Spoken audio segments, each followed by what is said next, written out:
-2 in Milan, and you can see frost on the ground. So I will share some of information provided by the core sensor during this 10K race.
It's -2 in Milan, and you can see frost on the ground. So no idea how to run fast in this beautiful but 1 kilometer auto lap chilly weather 608. conditions. And you can see the frost on the car too. Wow.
So the race begins, and a bit of a struggle in the beginning, as I was starting from the Corral 3 as a non-competitive runner, and due to the amount of the other runners, it was not so easy to pass through everyone, and probably first 2-3 kilometers were just overtaking.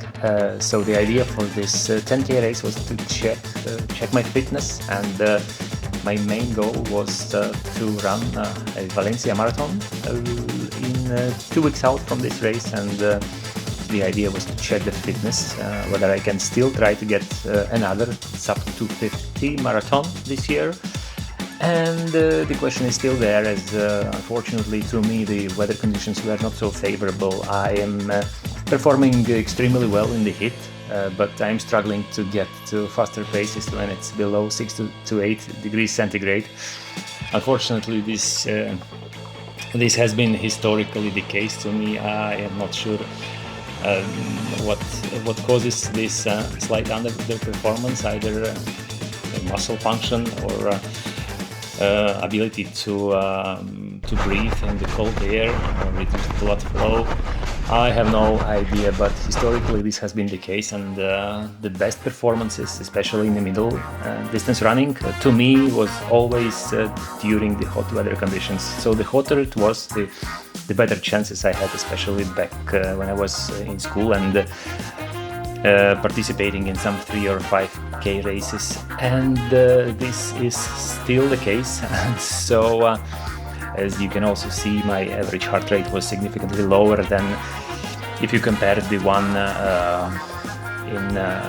warmer weather conditions. Last year I was getting one of the best 10K performances when it was I think 22 degrees centigrade late in the evening, and so that is kind of conditions when I can get to all-out effort for myself and to really see the fitness. So the question is still there. We'll see in 2 weeks whether I can still get another sub 250 marathon.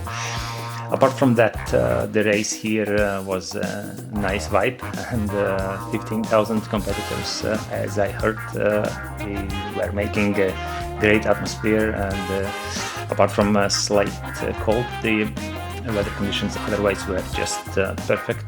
No wind, sunny, and nice city, and running through Milan was a really great event.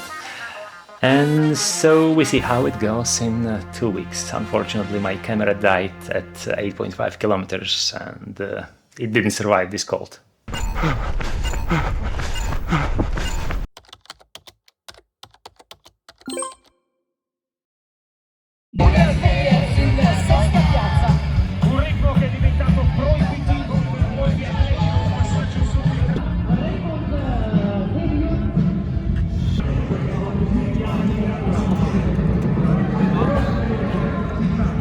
Right, so this is the core sensor. You can either attach it to your arm heart rate monitor, which is Polar Verity Sense, one of my favorites, or you can also alternatively stick it on here on the ECG heart rate monitor and attach it around your chest. What this sensor does, it's measuring your core body temperature and also the skin temperature during the activity. On a day like that, in Milan, when the outside temperature was -2, it's obviously very interesting how far you can heat yourself up during the race, if it's possible at all. And so I was using this sensor for approximately 1 year, and one of the reasons I got it was that heat training is the altitude training for the poor. So if you cannot go to the mountains and train there for an extended period of time, then obviously you can try the alternative and to incorporate some of the heat training sessions to your schedule. One of the examples is, let's say, 45 minutes at moderate intensity in the temperature range of 38.5 to 38.7, and that will make a bit of a difference. And so to me, this is mostly very handy during the indoor cycling sessions, when it's quite easy to heat yourself up. And so the average core body temperature during the easy run is 38.2 degrees for me. When it's tempo run, you can heat yourself up to 38.5 degrees. And in some exceptional circumstances, I'm not saying about the hot areas like Singapore, where you can obviously easily boil yourself up, then you can, in some particular conditions, when there is wind from the back, but you're going with the same speed as the wind. So basically you are running in vacuum, so to speak.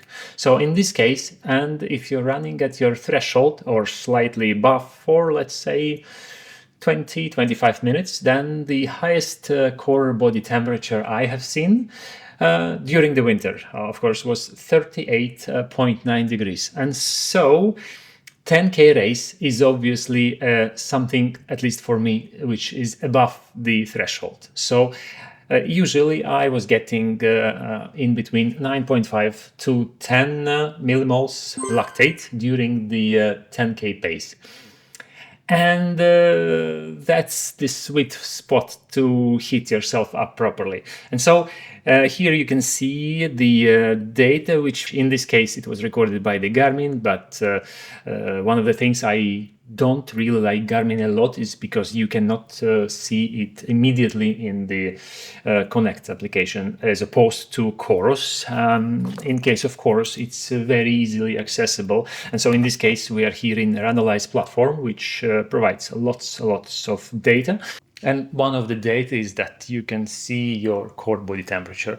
And so in this particular case, at the start of the race, I was already heated up to 37.5 degrees, which was partly due to the warm-up run, and also a bit of the activity when I was getting into the starting area and at the stadium just before the race, where there was lots of people around. And so by doing some light activities, you are already heated up a bit. And so then the temperature was rising gradually. And when you're doing your easy run, or even tempo run, then the temperature would finally settle down somewhere in between 30s or 40s minute of your activity. So first half an hour you're warming up, and then the temperature kind of stays stable. In this case, it was the opposite. Despite the cold weather conditions, I was able to get myself up to 38.8 degrees. And here you can see the drop, and that was because my ECG heart rate monitor just fell off. It's basically dropped to belly area, and so the contact was lost in between the skin and the sensor. And so otherwise I can suspect it would indeed get to 38.9, which was the highest temperature I was ever witnessing during the winterly conditions. So, can you heat yourself up in these sub-zero weather conditions? Yes, you can. But is these conditions the optimal for the 10K racing? No, it's definitely not. Although sometimes it's down to personal tolerances, but as you can see from the average heart rate, and if you compare it to the one of the best 10K races during the summer, when it was 20 degrees Celsius, you can clearly see that the heart rate in cold is significantly lower. So I was lacking to pass through that threshold where I could really use all my performance and efficiency to go faster. So definitely, at least for me, Sub-Zero is good for the training, but it's not good enough for the racing fast. Thanks for watching, and see you next time.